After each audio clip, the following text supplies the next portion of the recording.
Sign number 2 of a subculture. It has no priests. In a subculture, priests do not exist in any form or fashion.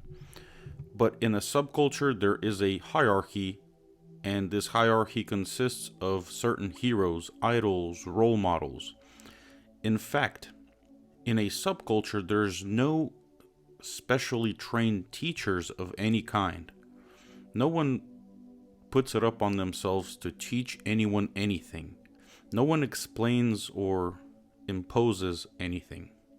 No one tells you, no one engraves into your cerebral cortex that something must be done only a certain way and then there's no other way of doing it.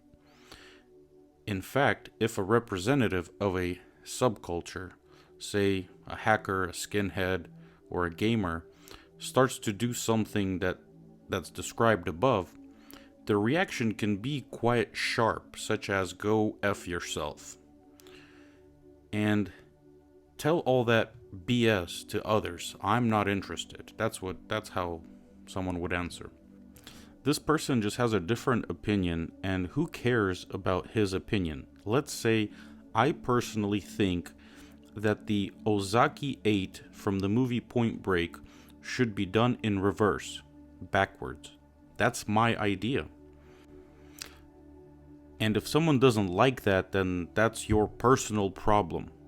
Again, for the sake of comparison, let's see what happens if someone tries to act like this in a religion. There will be certain consequences. They'll say, how can you think that it's not necessary to perform prayers and read the sutras out of order? Are you crazy? Or say, instead of reading the gospel, listen to opinions of others who read the gospel. No, you can't do that. They will say you are ignorant. You cannot use your immature mind to judge the rules. It's too early for you. There are specially trained people, and they will definitely teach you how and what to read, and most importantly, how you should understand what you have read.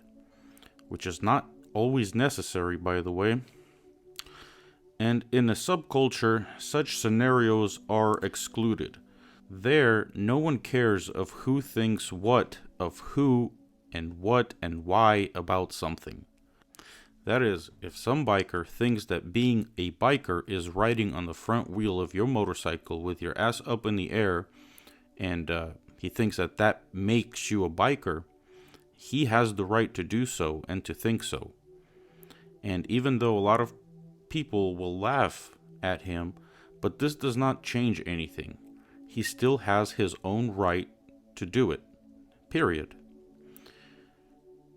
That's his own business, what he's doing.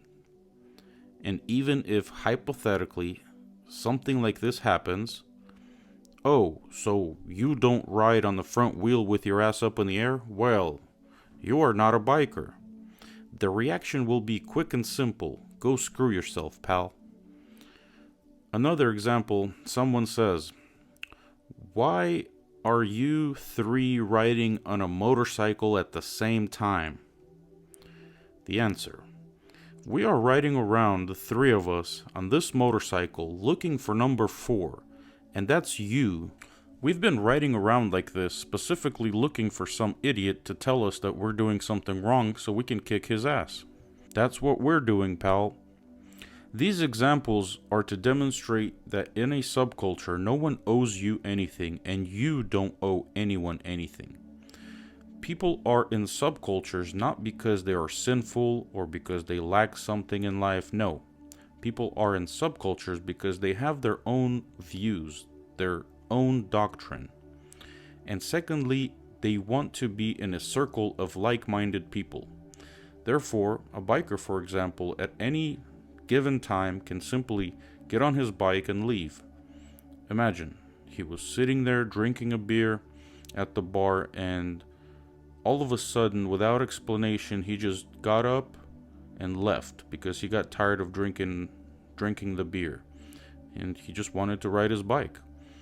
Now, try to imagine a similar situation. You're sitting there in the middle of a church service, and you get up and walk out in the middle of it. Get on your bike and you leave.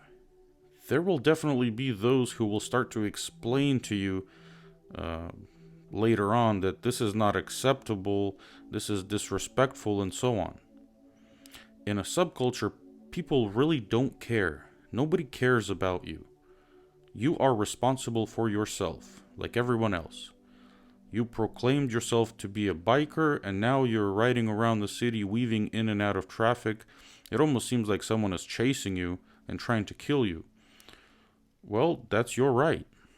However, there is another position, as one biker mentioned in his blog. Everything is much worse than what you think. Everyone just doesn't care. That's it. If you think that everyone on the road wants to kill you, then you are mistaken. It's worse. Everyone just does not give a shit. And no one will try to talk you out of it. This is very easy to prove. You can ride a moped, ride a motor scooter, show off on the motorcycle, or even on figure skates. Everyone just doesn't care. Neither does it matter if someone crushes you, knocks you down, or does anything else.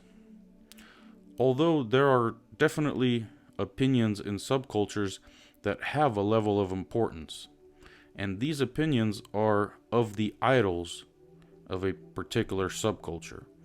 Their opinion differs because it is actually beneficial and it's proven to work. So any member of the subculture that wants to use this opinion, they can, and it will be beneficial to them. So the main criteria of an opinion in a subculture is the usefulness of this opinion for all the people in the subculture.